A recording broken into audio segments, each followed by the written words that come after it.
வணக்கம். இந்திய நேரப்படி மதியம் 1:30 மணி செய்திகள். முதலில் ஜெம் தலைப்புச் செய்திகளை காணலாம்.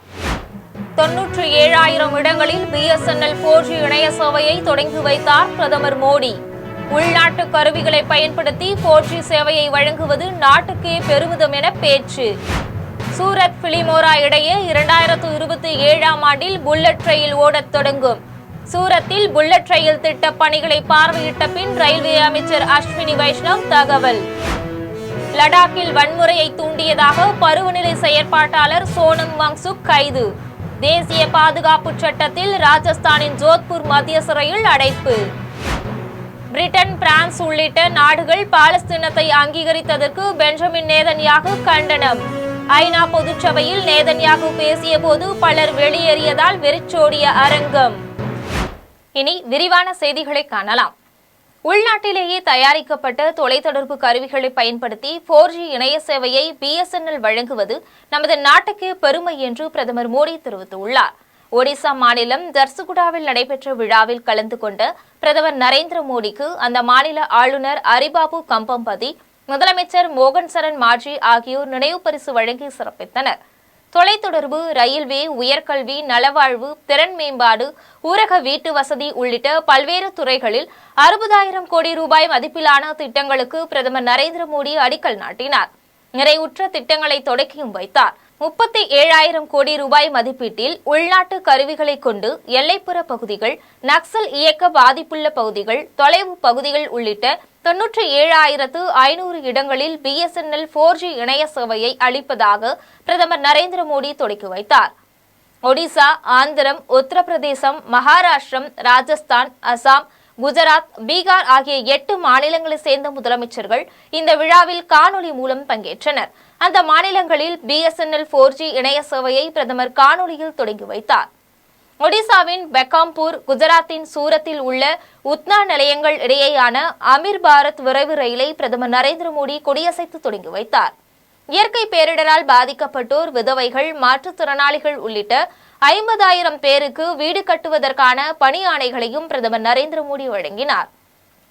விழாவில் உரையாற்றிய பிரதமர் நரேந்திர மோடி, ஒடிசாவில் 2 செமிகண்டக்டர் ஆலைகளை தொடங்க மத்திய அரசு ஒப்புதல் அளித்துள்ளதாகவும், ஒரு செமிகண்டக்டர் பூங்கா ஒடிசாவில் கட்டப்பட்டு வருவதாகவும் தெரிவித்தார். பொருளாதார வலிமை பெற விரும்பும் நாடு கப்பல் கட்டுவதில் அக்கறை காட்ட வேண்டும் என்றும், கப்பல் கட்டும் திட்டத்துக்காக 70,000 கோடி ரூபாய் மதிப்பிலான திட்டத்துக்கு தமது அரசு ஒப்புதல் அளித்துள்ளதாகவும், இதன் மூலம் 4.5 லட்சம் கோடி ரூபாய் அளவுக்கு வெளிநாட்டு முதலீடு ஈர்க்கப்படும் என்றும் பிரதமர் மோடி தெரிவித்தார். உள்நாட்டிலேயே தயாரிக்கப்பட்ட தொலைத்தொடர்பு கருவிகளை பயன்படுத்தி 4G இணைய சேவையை BSNL வழங்குவது நமது நாட்டுக்கு பெருமை என்று பிரதமர் நரேந்திர மோடி தெரிவித்தார். மும்பை, அகமதாபாத் இடையேயான புல்லட் ரயில் திட்டத்தில் சூரத் பிலிமோரா இடையேயான முதல் பிரிவில் 2027ஆம் ஆண்டில் புல்லட் ரயில் ஓடத் தொடங்கும் என்று ரயில்வே அமைச்சர் அஸ்வினி வைஷ்ணவ் தெரிவித்துள்ளார். மகாராஷ்டிர தலைநகர் மும்பைக்கும் குஜராத்தின் அகமதாபாத்துக்கும் இடையே 510 கிலோமீட்டர் தொலைவுக்கு புல்லட் ரயில் பாதை அமைக்கும் திட்டம் ஜப்பான் நிதியுதவி மற்றும் தொழில்நுட்ப உதவியுடன் செயல்படுத்தப்பட்டு வருகிறது. இந்த பாதை தரைக்கு கீழும் உயர்மட்ட பாலத்திலும் என இரு வகையில் அமைக்கப்பட்டு வருகிறது.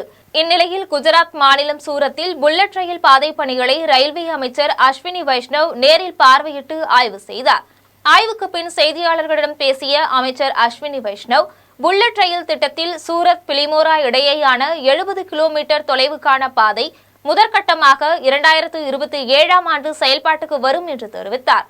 இந்த தடத்தில் மணிக்கு 340 கிலோமீட்டர் வேகத்தில் ரயில்கள் செல்லும் வகையில் தண்டவாளம் அமைக்கப்பட்டுள்ளதாக தெரிவித்தார்.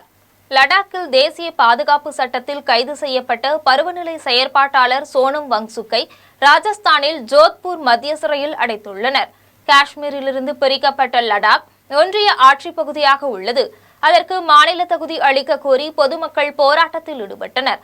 அதே கோரிக்கையை வலியுறுத்தி பருவநிலை செயற்பாட்டாளர் சோனம் வாங்சுக் லேயில் உண்ணாவு நோன்பிருந்தார். இந்நிலையில் மாநில தகுதி வழங்க கோரி போராட்டத்தில் ஈடுபட்ட மக்கள் செப்டம்பர் 24ஆம் நாள் பாஜக அலுவலகத்தை தீ வைத்து கொளுத்தினர். காவல்துறையினர் துப்பாக்கியால் சுட்டதில் 4 மாண்டனர்.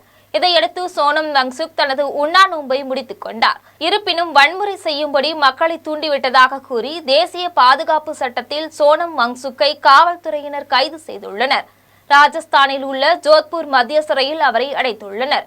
இந்த கைதுக்கு கண்டனம் தெரிவித்துள்ள பஞ்சாப் கல்வி அமைச்சர் ஹர்ஜோத் சிங் ஃபைன்ஸ் அவரை உடனடியாக விடுவிக்க வேண்டும் என்று கோரிக்கை விடுத்துள்ளார். லடாக் மக்களின் குரலை எதிரொலித்த சோனம் வங்சுக் குற்றவாளி இல்லை என்றும் அவரை கைது செய்துள்ளது ஜனநாயகத்தின் மீதான நேரடி தாக்குதல் என்றும் அவர் குறிப்பிட்டுள்ளார். லடாக்கில் 5 பேருக்கு மேல் பொது இடங்களில் கூடுவதற்கு தடை விதிக்கப்பட்டுள்ளது. முன் அனுமதியின்றி போராட்டம், பேரணி, பொதுக்கூட்டம் நடத்தவும் தடை விதிக்கப்பட்டுள்ளது. பிரிட்டன், பிரான்ஸ் உள்ளிட்ட நாடுகள் பாலஸ்தீனத்தை அங்கீகரித்ததை கண்டித்து ஐக்கிய நாடுகள் பொதுச்சபையில் இஸ்ரேல் பிரதமர் பெஞ்சமின் நேதன்யாகு பேசிய போது அவையிலிருந்து பலர் வெளியேறிச் சென்றனர். பிரிட்டன், பிரான்ஸ், கனடா, ஆஸ்திரேலியா உள்ளிட்ட நாடுகள் காசாவில் இஸ்ரேலின் நடவடிக்கையை கண்டித்ததுடன் பாலஸ்தீனத்தை தனிநாடாக அங்கீகரித்துள்ளன. இந்நிலையில் நியூயார்க்கில் ஐக்கிய நாடுகள் பொதுச்சபை கூட்டத்தில் இஸ்ரேல் பிரதமர் பெஞ்சமின் நேதன்யாகு பேசினார். அப்போது மேலை நாடுகள் பாலஸ்தீனத்தை அங்கீகரித்தது வெட்கமான செயல் என்று கூறி விமர்சித்தார். அப்போது காசாவில் இஸ்ரேலின் நடவடிக்கையை கண்டித்து அவையில் இருந்த 40க்கும் மேற்பட்டோர் வெளியே சென்றனர். இதனால் அவையை வெறிச்சோடி காணப்பட்டது. அதே நேரத்தில் நியூயார்க் டைம்ஸ் சதுக்கத்தில் இஸ்ரேலை கண்டித்து ஏராளமானோர் போராட்டத்தில் ஈடுபட்டனர். தேனி மாவட்டம் பெரியகுளம் பகுதியில் புதிதாக கட்டப்பட்டுள்ள நூலகத்தை தமிழக முதல்வர் மு.க.ஸ்டாலின் காணொலி காட்சி வாயிலாக திறந்து வைத்தார். தேனி மாவட்டம் பெரியகுளம் பகுதியில் புதிதாக நூலகம் அமைத்து தருமாறு அப்பகுதி பொதுமக்களின் கோரிக்கையை ஏற்று பள்ளிக்கல்வி பொது நூலகங்கள் 2023-24 திட்டத்தின் கீழ் 22 லட்சம் ரூபாய் மதிப்பீட்டில் புதிய நூலகம் கட்டிடம் கட்டுவதற்காக நிதி ஒதுக்கப்பட்ட நிலையில் புதிதாக கட்டி முடிக்கப்பட்ட நூலக கட்டிடத்தை தமிழக முதலமைச்சர் மு.க.ஸ்டாலின் சென்னையில் இன்று காணொலி காட்சி வாயிலாக திறந்து வைத்தார். இதனைத் தொடர்ந்து நூலகத்தில் நூலக வாசகர்கள், நூலக அலுவலர்கள் முன்னிலையில் குத்துவிளக்கு ஏற்றி வைத்தனர். மேலும் இந்நிகழ்ச்சியில் நூலகர் ராஜகோபால் மற்றும் கீழவடகரை வாசகர் வட்ட தலைவர் மோகன், நகர்நல சங்க செயலாளர் அன்புக்கரசன் மற்றும் சமூக ஆர்வலர்கள், நூலக ஆர்வலர்கள், புரவலர்கள், பொதுமக்கள் உட்பட பலர் கலந்து கொண்டனர். சென்னை மதுரவாயில் கூவம் ஆற்றின் குறுக்கே 31.65 கோடி ரூபாய் மதிப்பில் உயர்மட்ட மேம்பாலத்தை துணை முதல்வர் உதயநிதி ஸ்டாலின் திறந்து வைத்தார். சென்னை மதுரவாயில் வழியாக செல்லும் கூவம் ஆற்றின் குறுக்கே தரைப்பாலங்கள் அமைந்துள்ளன. மேலும் ஒவ்வொரு ஆண்டும் மழைக்காலத்தில் கூவம் ஆற்றில் வெள்ளப்பெருக்கு ஏற்பட்டு இந்த தரைப்பாலங்கள் மூழ்கிவிடுகின்றன. இதனால் இப்பகுதி மக்கள் கடும் அவதிப்பட்டு வந்த நிலையில் உயிரிழப்புகளும் ஏற்படுகின்றது. இதனைத் தொடர்ந்து உயர்மட்ட மேம்பாலம் கட்டுவதற்கு சென்னை மாநகராட்சி சார்பில் முடிவு செய்யப்பட்டது. மேலும் வளசரவாக்கம் மண்டலம் மதுரவாயில் சன்னதி முதல் குறுக்கு தெருவிலிருந்து பூந்தமல்லி நெடுஞ்சாலையை இணைக்கும் வகையில் 31.65 கோடி ரூபாய் மதிப்பில் 895 அடி நீளம் மற்றும் 40 அடி அகலத்தில் இருவழி பாதையாக உயர்மட்ட மேம்பாலம் கட்டுவதற்கு திட்டமிடப்பட்டு பணிகள் நிறைவடைந்தன. மேலும் துணை முதலமைச்சர் உதயநிதி ஸ்டாலின் சிறப்பு அழைப்பாளராக கலந்து கொண்டு மேம்பாலத்தை பொதுமக்கள் பயன்பாட்டிற்கு திறந்து வைத்தார். இந்நிகழ்ச்சியில் KN நேரு, சுப்பிரமணியன், பாலு, மேயர் பிரியா, கணபதி உள்ளிட்ட பலர் கலந்து கொண்டனர். தஞ்சாவூர் மாவட்ட மைய நூலகத்தில் கூடுதலாக கட்டப்பட்ட கட்டிடத்தை அமைச்சர்கள் அன்பில் மகேஷ் பொய்யாமொழி மற்றும் கோவி செழியன் ஆகியோர் திறந்து வைத்தனர். தஞ்சை மாவட்ட மைய நூலகத்தில் பல்வேறு பகுதிகளைச் சேர்ந்த மாணவர்கள் போட்டித் தேர்வுக்கு தயாராகி வருகின்றனர். இதனால் மாணவர்களின் வசதிக்காக கூடுதல் கட்டிடம் கட்ட வேண்டும் என்று நாடாளுமன்ற உறுப்பினர் முரசொலியிடம் கோரிக்கை வைத்தனர். இதனைத் தொடர்ந்து நாடாளுமன்ற உறுப்பினர் தொகுதி மேம்பாட்டு திட்டத்தின் கீழ் ரூபாய் 50 லட்சம் மதிப்பில் கட்டப்பட்ட கூடுதல் கட்டிடத்தை பள்ளிக்கல்வித்துறை அமைச்சர் அன்பில் மகேஷ் பொய்யாமொழி மற்றும் உயர்கல்வித்துறை அமைச்சர் கோவி செழியன் ஆகியோர் திறந்து வைத்தனர். பின்னர் பள்ளி முடித்த மாணவர்கள் தங்கள் புத்தகங்களை தேர்வர்களுக்கு வழங்கினர்.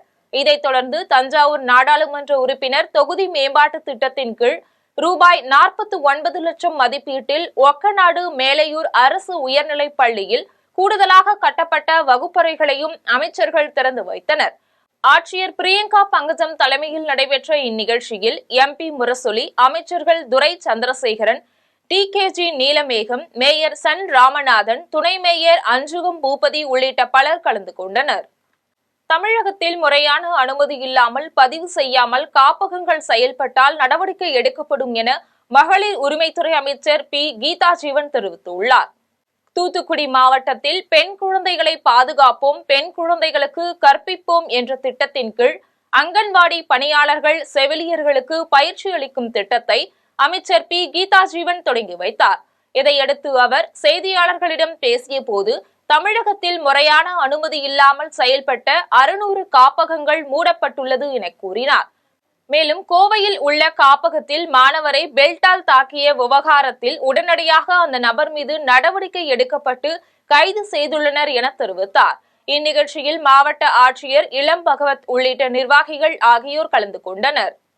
ராமநாதபுரத்தில் திமுக சார்பில் மாவட்ட திமுக செயல் வீரர்கள் கூட்டம் நடைபெற்றது. ராமநாதபுரம் மாவட்டத்தில் திமுக சார்பில் கழக செயல் வீரர்கள் கூட்டம் மாவட்ட செயலாளரும் சட்டமன்ற உறுப்பினருமான காதர் பாஷா முத்துராமலிங்கம் தலைமையில் நடைபெற்றது. இந்த கூட்டத்தில் கதர் வாரியத்துறை அமைச்சர் ராஜகண்ணப்பன், தமிழக நிதி அமைச்சர் தங்கம் தென்னரசு, நாடாளுமன்ற உறுப்பினர் நவாஸ்கனி உள்ளிட்ட முக்கிய நிர்வாகிகள் கலந்து கொண்டனர். பின்னர் கூட்டத்தில் பல்வேறு கட்சிகளை சேர்ந்த தொண்டர்களையும் நிர்வாகிகளையும் திமுகவில் இணைத்துக் கொண்டனர். இதைத் தொடர்ந்து வருகின்ற 29ஆம் தேதி ராமநாதபுரத்திற்கு வருகை தரும் தமிழக முதல்வர் ஸ்டாலினை வரவேற்பு கொடுப்பது போன்ற தீர்மானங்கள் நிறைவேற்றப்பட்டது. பின்னர் அமைச்சர் ராஜகண்ணப்பன் பேசிய போது, பல்வேறு கட்சிகள் இருந்தாலும் மீண்டும் முதல்வராக ஸ்டாலின் தான் வெற்றி பெறுவார் என்றார். இதையடுத்து அமைச்சர் தங்கம் தென்னரசு பேசிய போது, மதுரையில் எப்படி ஒரு மிக பெரிய விழா சித்திரை திருவிழாவோ அதே போன்று முதல்வர் வருகையும் அப்படிப்பட்ட விழாவாக கருத வேண்டும் என கூறினார். செரப்பனஞ்சேரியில் புதிய உதவி பொறியாளர் அலுவலகத்தை மாவட்ட ஊராட்சி குழு தலைவர் படப்பை மனோகரன் திறந்து வைத்தார். காஞ்சிபுரம் மாவட்டம் குன்றத்தூர் அடுத்த படப்பை அருகே உள்ள செரப்பனஞ்சேரியில் தமிழ்நாடு மின் பகிர்மான கழகம் சார்பில் புதிய உதவி பொறியாளர் அலுவலகம் திறப்பு விழா நடைபெற்றது. இந்த விழாவிற்கு ஊராட்சி மன்ற தலைவர் ஏழுமலை தலைமையில் சிறப்பு விருந்தினராக மாவட்ட ஊராட்சி குழு தலைவர் படப்பை மனோகரன், ஒன்றிய குழு தலைவர் சரஸ்வதி ஆகியோர் பங்கேற்று பொதுமக்கள் பயன்பாட்டிற்கு திறந்து வைத்தனர். இந்த நிகழ்ச்சியில் பணப்பாக்கம் முன்னாள் ஊராட்சி மன்ற தலைவர் ரவி, செரப்பனஞ்சேரி முன்னாள் ஊராட்சி மன்ற தலைவர் சண்முக சுந்தரம், தமிழ்நாடு மின் பகிர்மான கழகம் மேற்பார்வை பொறியாளர் அன்பு செல்வன், செயற்பொறியாளர் மாணிக்கவேல் உள்ளிட்ட நிர்வாகிகள், அரசு அதிகாரிகள், பொதுமக்கள் ஆகியோர் கலந்து கொண்டனர். ராமநாதபுரத்தில் பாஜக நிறுவனர் பண்டிட் தீனதயாள் உபாத்யாவின் பிறந்த நாளையொட்டி இரத்த தான முகாம் நடைபெற்றது. ராமநாதபுரம் மாவட்டத்தில் உள்ள அரசு மருத்துவக் கல்லூரி மருத்துவமனையில் பாஜக நிறுவனர் பண்டிட் தீனதயாள் உபாத்யாவின் பிறந்த நாளையொட்டி மாவட்ட தலைவர் முரளிதரன் தலைமையில் இரத்த தான முகாம் நடைபெற்றது. இம்முகாமிற்கு முன்னாள் மாவட்ட தலைவர் தரணி முருகேசன், மாவட்ட பொதுச் செயலாளர் சண்முகநாதன் ஆகியோர் முன்னிலை வகித்தனர். இதையடுத்து பாஜக மாநில பொதுச் செயலாளர் பொன் பாலகணபதி செய்தியாளர்களிடம் பேசிய போது, ராமநாதபுரம் மாவட்டத்திற்கு திமுக அரசு எந்த திட்டத்தையும் செய்யவில்லை என்றார். எனவே ராமநாதபுரத்திற்கு வருகை தரவிருக்கும் தமிழக முதல்வர் ஸ்டாலினுக்கு பாஜக சார்பில் கருப்பு கொடி காட்டப்போவதாக தெரிவித்தார். முதலமைச்சர் அவர்கள் ராமநாதபுரம் மாவட்டத்திற்கு கொடுக்கப்பட்ட எந்த வாக்குறுதியுமே தேர்தல் வாக்குறுதிகளை நிறைவேற்றவில்லை என்பதுதான் நிதர்சனமான உண்மை. அந்த கொடுத்த தேர்தல் வாக்குறுதியில் 89வது தேர்தல் வாக்குறுதி, அதாவது இங்கே இருக்கக்கூடிய அதில் ஒரு 24-25 மாவட்டங்களில் இருக்கக்கூடிய கண்மாய்களை பற்றி, அதில் இருக்கக்கூடிய ஊரணிகளை பற்றி முழுமையாக சொல்லி அதையெல்லாம் நாங்கள் தூர்வார போகிறோம். அதை சீஃப் மினிஸ்டர் மானிட்டர் நேரடியாக பண்ணுவார். அதுக்காக 10,000 கோடி ஒதுக்கீடு பண்ணி நாங்கள் உடனடியாக அந்த பணியெல்லாம் நிறைவேற்றுவோம் ஆட்சிக்கு வந்ததற்கு பின்பாக சொன்னார். தூத்துக்குடியில் உலக அமைதிக்காக ரோட்டரி சங்கம் மூலம் இளைஞர்களை தேர்ந்தெடுத்து பயிற்சி அளிக்கப்பட்டு வருவதாக சென்னையை சேர்ந்த ரோட்டரி சங்க நிர்வாகம் ஸ்ரீதர் ஜெகநாதன் தெரிவித்துள்ளார். சென்னை ரோட்டரி சங்க நிர்வாகி ஸ்ரீதர் ஜெகநாதன் திருநெல்வேலியில் நடைபெறும் ரோட்டரி சங்க விழாவில் கலந்து கொள்ள விமானம் மூலம் தூத்துக்குடி வந்தார். விமான நிலையத்தில் செய்தியாளர்களிடம் பேசிய அவர், தமிழகம் முழுவதும் அரசு பள்ளிகளை சீரமைப்பது குறித்த திட்டத்தை விரைவில் ரோட்டரி சங்கம் செயல்படுத்த உள்ளதாக தெரிவித்தார். பெண்களை பொருளாதாரத்தில் முன்னேற்ற ரோட்டரி சங்கம் நடவடிக்கை மேற்கொண்டு வருவதாகவும், சென்னையில் ஆதரவற்ற பெண்கள் 100 பேரை தேர்வு செய்து அவர்களுக்கு ஆட்டோ ஓட்ட பயிற்சி அளித்து ரோட்டரி சங்கங்கள் மூலம் பிங்க் ஆட்டோக்கள் வழங்கி அவர்களின் வாழ்க்கையில் ஒளியேற்றி உள்ளதாகவும் தெரிவித்தார். உலக அமைதிக்காக இளைஞர்களை தேர்வு செய்து அவர்களுக்கு பயிற்சி அளித்து வருவதாக ஸ்ரீதர் ஜெகநாதன் தெரிவித்தார். பிள்ளைகளுக்கு உலக அளவில் ஒரு பெரிய எதிர்பார்ப்பு நாளுக்கு நாள் அதிகமாக தான் போயிட்டு இருக்குது.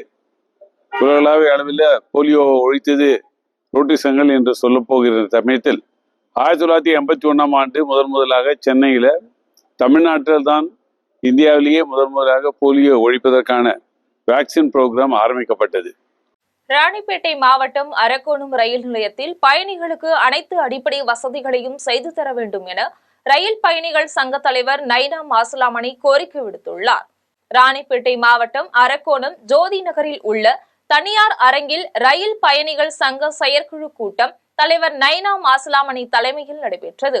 மேலும் கூட்டத்தில் அரக்கோணம் ரயில் சந்திப்பில் அனைத்து பயணியர் ரயில் வண்டிகள் நின்று செல்ல வேண்டும், அம்ரித் பாரத் திட்ட பணிகள் விரைந்து முடிக்க வேண்டும் உட்பட பல்வேறு தீர்மானங்கள் நிறைவேற்றப்பட்டன. இதனைத் தொடர்ந்து தலைவர் நைனா மாசுலாமணி செய்தியாளர்களிடம் கூறிய போது, சதாப்தி மற்றும் வந்தே பாரத் விரைவு ரயில்கள் அரக்கோணத்தில் நின்று செல்ல ரயில்வே நிர்வாகம் நடவடிக்கை எடுக்க வேண்டும். மேலும் அரக்கோணம் சந்திப்பு ரயில் நிலையம் மிகப்பெரிய ரயில் நிலையம். இங்கு பயணிகளுக்கு அடிப்படை வசதி செய்து தரப்படாமல் அதிகாரிகள் மெத்தனமாக செயல்படுகிறார்கள். மேலும் ரயில் நிலையத்தில் ஒரு கழிவறை கூட இல்லை. இதனால் பெண்கள் பெரும் சிரமத்திற்கு உள்ளாகிறார்கள். இந்நிலையில் ரயில்வே நிர்வாகம் அரக்கோணம் ரயில் நிலையத்தில் பயணிகளுக்கு அனைத்து அடிப்படை வசதிகளையும் செய்து தர வேண்டும் என தெரிவித்தார். இதனைத் தொடர்ந்து பொதுச் செயலாளர் குணசீலன், கூடுதல் பொதுச் செயலாளர் ரகுநாதன், பொருளாளர் ஏகாம்பரம் உட்பட ஏராளமானோர் கலந்து கொண்டு பேசினர். ஏன்னா நிறைய பேர் சங்கத்துக்கிட்ட வந்து டெய்லி முறையிடுவதை நம்மால் பார்க்க முடியுது. மக்கள் பயணிகள் படுகின்ற வேதனை அது வந்து சொல்லி மாளாது. அந்த 1வது பிளாட்ஃபார்ம்ல ஒரே அந்த ஸ்டேர் கேஸ்ல மக்கள் ஏறுவதும் இறங்குவதும் இது வந்து மனிதாபிமானமற்ற செயல்.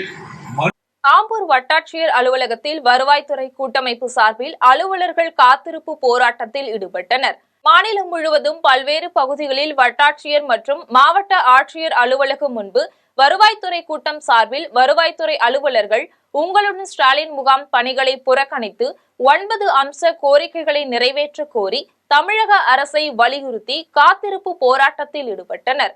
இந்நிலையில் ஆம்பூர் வட்டாட்சியர் அலுவலகம் முன்பாக தமிழ்நாடு வருவாய்த்துறை சங்க மாவட்ட பொருளாளர் விஸ்வநாதன் தலைமையில் தமிழ்நாடு கிராம நிர்வாக அலுவலர் முன்னேற்ற சங்கத்தின் வட்ட தலைவர் கோவிந்தசாமி முன்னிலையில் தமிழக அரசு கொண்டு வந்துள்ள உங்களுடன் ஸ்டாலின் முகாமில் பெறக்கூடிய மனுக்களை விரைந்து முடிக்க வேண்டும் என்ற நிலையில் அரசினால் பணிச்சுமை அதிகரித்து வருவதால் கால அவகாசம் கொடுக்க வேண்டும். மேலும் போதிய அலுவலர்கள் மற்றும் நிதியும் இல்லாமல் இரவும் பகலுமாக வருவாய் தோழர்களுக்கு பணிச்சுமையை சுமத்தி வருவதையும், மணல் கொள்ளை தடுக்கவும், பேரிடர் காலங்களிலும் கலவர காலங்களிலும் ஈடுபடும் 9 வருவாய்த்துறையினருக்கு பணி பாதுகாப்பு வழங்க வேண்டும். இந்நிலையில் பணியின் போது உயிரிழப்பு ஏற்படும் வருவாய்த்துறை அலுவலர்களின் வாரிசுதாரர்களுக்கு கல்வி தகுதியின் அடிப்படையில் பணி வழங்க வேண்டும் உள்ளிட்ட 9 அம்ச கோரிக்கைகளை நிறைவேற்ற கோரி தமிழக அரசை வலியுறுத்தி தொடர்ந்து தமிழக அரசுக்கு எதிராக கோஷங்கள் எழுப்பி காத்திருப்பு போராட்டத்தில் ஈடுபட்டு வருகின்றனர். கோவை மாவட்டம் வால்பாறை அரசு மருத்துவமனையில் திடீர் தர்ணாவில் ஈடுபட்ட மக்களுக்கு தீர்வு கண்ட காவல் ஆய்வாளருக்கு பொதுமக்கள் பாராட்டு தெரிவித்தனர். கோவை மாவட்டம் வால்பாறை அண்ணா நகரை சேர்ந்த கதிரேசன் என்பவர் அவரது வீட்டில் மரணமடைந்துள்ளார். இந்நிலையில் பிரேத பரிசோதனைக்காக வால்பாறை அரசு மருத்துவமனைக்கு அவரது உடல் கொண்டு செல்லப்பட்டது. மேலும் பிரேத பரிசோதனை செய்த மருத்துவர்கள் இங்கு போதிய வசதி இல்லாததால் இஎஸ்ஐ மருத்துவமனையில்தான் உடற்கூறாய்வு செய்ய வேண்டும் என கூறியுள்ளனர். இதனைத் தொடர்ந்து பாதிக்கப்பட்ட குடும்பத்தினர் தங்களின் நிலைமையை எடுத்து கூறி வால்பாறையிலேயே உடற்கூறாய்வு நடைபெற உதவ வேண்டும் என்று மருத்துவர்களிடம் வலியுறுத்தியுள்ளனர். ஆனால் மருத்துவர்கள் மறுத்துள்ள நிலையில் இதனால் பெரும் வேதனையடைந்த குடும்பத்தினர் மருத்துவமனையில் தர்ணாவில் ஈடுபட முடிவு செய்துள்ளனர். இதனைத் தொடர்ந்து தமிழக வெற்றி கழகத்தின் நகர செயலாளர் ஆண்ட்ரூஸ், இணைச் செயலாளர் சையது அலி ஆகியோருடன் தாவேக நிர்வாகிகளும் இணைந்து தர்ணாவில் ஈடுபட்டனர். மேலும் அப்பகுதிக்கு விரைந்து சென்ற காவல் ஆய்வாளர் சம்பந்தப்பட்ட மருத்துவமனை அதிகாரிகளிடம் பேசி பாதிக்கப்பட்ட குடும்பத்தினரின் நலன் கருதி வால்பாறை அரசு மருத்துவமனையிலேயே உடற்கூறாய்வு செய்ய முடிவு செய்யப்பட்டுள்ளதாக உறுதியளித்துள்ளனர். இதனால் தர்ணாவில் ஈடுபட்ட அனைவரும் கலைந்து சென்றுள்ளனர். மேலும் துரித நடவடிக்கையை எடுத்த காவல் ஆய்வாளரை அனைத்து தரப்பினரும் பாராட்டி வருகின்றனர்.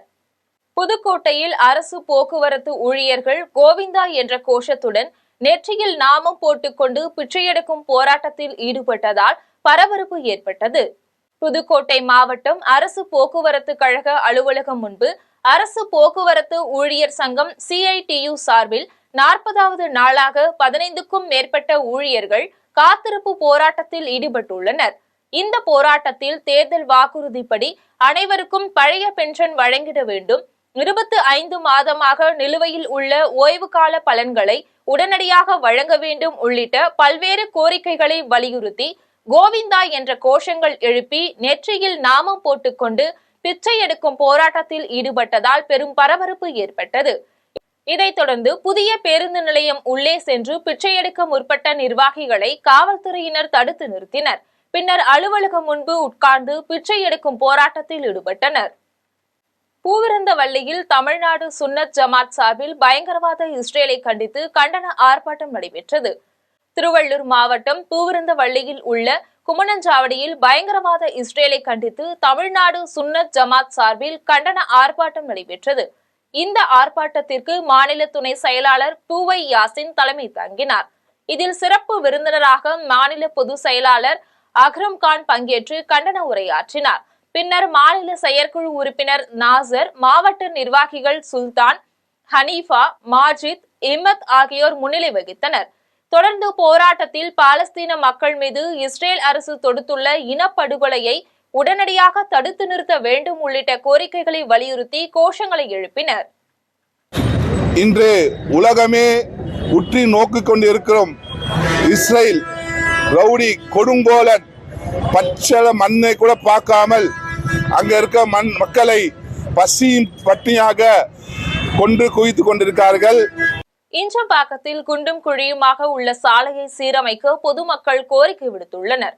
சென்னை ஈஞ்சம்பாக்கத்தில் 6 மாதங்களாக குடிநீர் வாரியத்தின் கழிவுநீர் திட்ட பணிகள் நடைபெறுவதால் சாலைகள் குண்டும் குழியுமாக உள்ள நிலையில் மழைநீர் தேங்கி சாலைகள் சேரும் சகதியுமாக காணப்படுகிறது. இந்நிலையில் நடந்து செல்ல முடியாமலும் வாகனங்கள் மூலம் செல்ல முடியாமலும் பொதுமக்கள் பெரும் சிரமத்திற்கு உள்ளாகி உள்ளனர். பின்னர் தேங்கி வரும் மழை நீரில் கழிவு நீரும் கலந்துள்ளதால் நோய் தொற்று ஏற்படும் அபாயம் உள்ளதாக கூறி பருவமழை தொடங்குவதற்கு முன் சாலைகளை சீரமைக்க வேண்டும் என பொதுமக்கள் கோரிக்கை விடுத்துள்ளனர். இதுகுறித்து மாநகராட்சி அதிகாரிகள் குடிநீர் வாரியம் தடையின்மை சான்றிதழ் வழங்கிய பின்னரே சாலைகளை சீரமைக்க முடியும் என தெரிவித்தனர். காரைக்காலில் மாணவிகளுக்கு பாலியல் தொல்லை கொடுத்த பேராசிரியரை கைது செய்ய வலியுறுத்தி தமுக மாணவரணி சார்பில் போராட்டம் நடைபெற்றது. காரைக்காலில் உள்ள புதுச்சேரி பல்கலைக்கழகத்தில் பேராசிரியர் ஒருவர் மாணவிகளுக்கு பாலியல் தொல்லை அளிப்பதாக ஆடியோ வெளியிடப்பட்டது.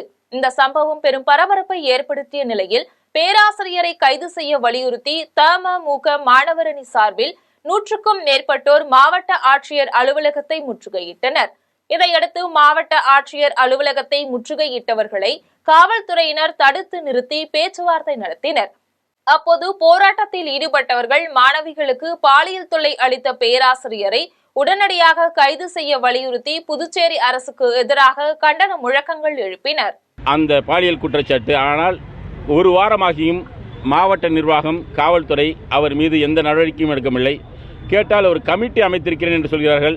விழுப்புரம், கள்ளக்குறிச்சி மாவட்டங்களின் குடிநீர் தேவைக்காக திருவண்ணாமலை கூட்டு குடிநீர் திட்டத்தை நிறைவேற்ற வலியுறுத்தி விடுதலை சிறுத்தைகள் கட்சியின் சார்பில் விழுப்புரத்தில் ஆர்ப்பாட்டம் நடைபெற்றது.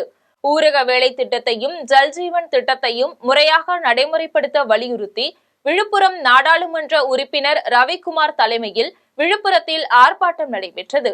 அப்போது பேசிய ரவிக்குமார், தமிழ்நாட்டிலேயே நிலம் இல்லாத கூலி தொழிலாளர்கள் அதிகம் உள்ள மாவட்டம் விழுப்புரம் என்பதை சுட்டிக்காட்டினார். ஊரக வேலை திட்டத்தில் விழுப்புரம் மாவட்டத்துக்கு கடந்த ஆண்டை விட இந்த ஆண்டு 50 விழுக்காடு குறைக்கப்பட்டுள்ளதாக குற்றம் சாட்டினார். விழுப்புரம், கள்ளக்குறிச்சி மாவட்டங்களின் குடிநீர் தேவையை நிறைவு செய்ய திருவண்ணாமலை கூட்டு குடிநீர் திட்டத்துக்கு ஜல்ஜீவன் திட்டத்திலிருந்து மத்திய அரசு நிதியை வழங்க வேண்டும் என்று ரவிக்குமார் வலியுறுத்தினார்.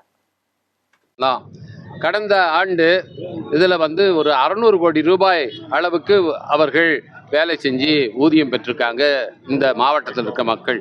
ஆனால் இந்த ஆண்டு மோடி அரசாங்கம் தமிழ்நாட்டுக்கான இந்த திட்டத்துக்கான நிதி ஒதுக்கீட்டை குறைச்சிட்டாங்க. ஒட்டுமொத்தமாக வெறும் 81 லட்சம் மனித சக்தி நாட்களுக்கு மட்டும்தான் அனுமதி கொடுத்துருக்காங்க. அதில் நமக்கு பார்த்தீங்கன்னா விழுப்புரம் மாவட்டத்தில் மட்டுமே இந்த ஆண்டு வெறும் 272 கோடி ரூபாய் அளவுக்கு தான் அவங்க வேலை செய்ய முடியும். திருச்சிராப்பள்ளி மாவட்டம் திருவெரும்பூரில் கள்ளக்காதல் பிரச்சனையில் பேருந்து ஓட்டுநரை கத்தியால் குத்தி கொன்றதாக கள்ளக்காதலியையும் அவர் கணவரையும் காவல்துறையினர் கைது செய்துள்ளனர். திருவெரும்பூரை சேர்ந்த ரமேஷ்குமார் தனியார் பேருந்தில் ஓட்டுநராக வேலை பார்த்து வருகிறார். இவருக்கு மகேஸ்வரி என்ற மனைவியும் மீனா பிரியா என்ற மகளும் சரவணகுமார் என்ற மகனும் உள்ளனர். மகேஸ்வரி ரேஷன் கடை ஊழியராக வேலை பார்த்து வருகிறார். மகள் மீனா பிரியாவுக்கு திருமணமாகிவிட்டது. ரமேஷ்குமார் தனது மனைவியை பிரிந்து 7 ஆண்டுகளாக தனது தாய் முனியம்மாளுடன் வசித்து வந்தார். இந்த நிலையில் அதே ஊரைச் சேர்ந்த கொத்தனார் வீரமுத்து மனைவி லட்சுமிக்கும் ரமேஷ்குமாருக்கும் இடையே கள்ளத்தொடர்பு இருந்துள்ளது. ரமேஷ்குமார் பொதுவிடத்தில் லட்சுமியை கன்னத்தில் அறிந்துள்ளார். இதனால் வீரமுத்துக்கும் ரமேஷ்குமாருக்கும் இடையே தகராறு ஏற்பட்டுள்ளது. அப்போது அங்கிருந்தவர்கள் இருவரையும் சமாதானப்படுத்தி அனுப்பி வைத்துள்ளனர். இந்த நிலையில் மறுநாள் ரமேஷ்குமார் உடல் கத்தி குத்து காயத்துடன் ரயில் பாதை அருகே கண்டெடுக்கப்பட்டுள்ளது. இதுகுறித்து வழக்கு பதிந்த திருவெரும்பூர் காவல்துறையினர் வீரமுத்தையும் அவர் மனைவி லட்சுமியையும் கைது செய்து விசாரித்து வருகின்றனர். விருதாச்சலத்தில் தமிழ்நாடு அனைத்து வகை மாற்றுத்திறனாளிகள் மற்றும் பாதுகாப்போர் உரிமைக்கான சங்கம் சார்பில் தமிழக அரசை கண்டித்து ஆர்ப்பாட்டத்தில் ஈடுபட்டனர். கடலூர் மாவட்டம் விருதாச்சலத்தில் தமிழ்நாடு அனைத்து வகை மாற்றுத்திறனாளிகள் மற்றும் பாதுகாப்போர் உரிமைக்கான சங்கம் சார்பில் தமிழக அரசை கண்டித்து ஆர்ப்பாட்டம் விருதாச்சலம் கோட்டாட்சியர் அலுவலகம் முன்பு நடைபெற்றது. இதில் விருதாச்சலம், வேப்பூர், திட்டக்குடி வருவாய் வட்டங்களை சேர்ந்த மாற்றுத்திறனாளிகளுக்கு இலவச மனைப்பட்டா அளிக்கப்படும் என தமிழக முதல்வர் கொடுத்த வாக்குறுதியை அலட்சியப்படுத்தும் முதலமைச்சர் தனிப்பிரிவு அதிகாரி, மாவட்ட ஆட்சியர், கோட்டாட்சியர் ஆகியோர் மீது நடவடிக்கை எடுக்க கோரி மனு செய்தும் இதுவரையிலும் எந்த நடவடிக்கையும் எடுக்கவில்லை என மாற்றுத்திறனாளிகள் தெரிவித்தனர்.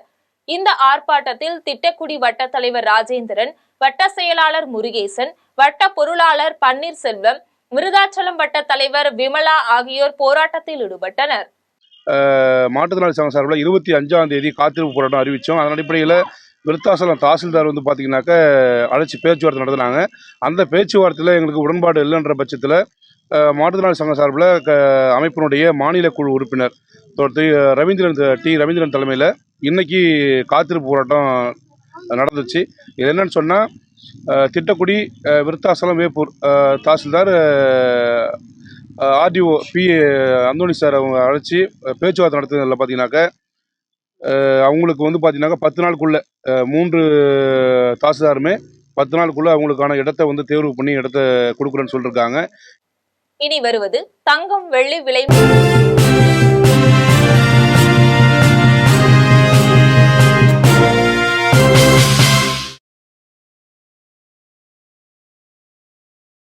சென்னையில் ஆபரண தங்கத்தின் விலை இன்று ஒரு சவரன் 85,120 ரூபாய்க்கு விற்பனை செய்யப்படுகிறது. சென்னையில் இன்று ஆபரண தங்கத்தின் விலை கிராமுக்கு 90 ரூபாய் அதிகரித்து 10,640 ரூபாய்க்கு விற்பனை செய்யப்படுகிறது. மேலும் ஒரு சவரன் 720 ரூபாய் அதிகரித்து 85,120 ரூபாய்க்கு விற்பனை செய்யப்படுகிறது. 24 கேரட் தூய தங்கம் ஒரு சவரன் 92,864 ரூபாய்க்கு விற்பனை செய்யப்படுகிறது. மேலும் 1 கிராம் வெள்ளி 159 ரூபாய்க்கும் 1 கிலோ வெள்ளி 1,59,000 ரூபாய்க்கும் விற்பனை செய்யப்படுகிறது. மீண்டும் ஜெம் தலைப்புச் செய்திகள். 97,000 இடங்களில் BSNL 4G இணைய சேவையை தொடங்கி வைத்தார் பிரதமர் மோடி. உள்நாட்டு கருவிகளை பயன்படுத்தி 4G சேவையை வழங்குவது நாட்டுக்கே பெருமிதம் என பேச்சு. சூரத் பிலிமோரா இடையே 2027ஆம் ஆண்டில் புல்லட் ரயில் ஓடத் தொடங்கும். சூரத்தில் புல்லட் ரயில் திட்ட பணிகளை பார்வையிட்ட பின் ரயில்வே அமைச்சர் அஸ்வினி வைஷ்ணவ் தகவல். லடாக்கில் வன்முறையை தூண்டியதாக பருவநிலை செயற்பாட்டாளர் சோனம் வாங்சுக் கைது. தேசிய பாதுகாப்பு சட்டத்தில் ராஜஸ்தானின் ஜோத்பூர் மத்திய சிறையில் அடைப்பு. பிரிட்டன், பிரான்ஸ் உள்ளிட்ட நாடுகள் பாலஸ்தீனத்தை அங்கீகரித்ததற்கு பெஞ்சமின் நேதன்யாகு கண்டனம். ஐநா பொதுச்சபையில் நேதன்யாகு பேசிய போது பலர் வெளியேறியதால் வெறிச்சோடிய அரங்கம். இத்துடன் ஜெம் செய்திகள் நிறைவடைகின்றன. மீண்டும் ஜெம் செய்திகள் மாலை 6 மணிக்கு. உடனுக்குடன் செய்திகளை தெரிந்து கொள்ள GemLive.tv என்ற இணையதளத்தில் இணைந்திருங்கள். நன்றி, வணக்கம்.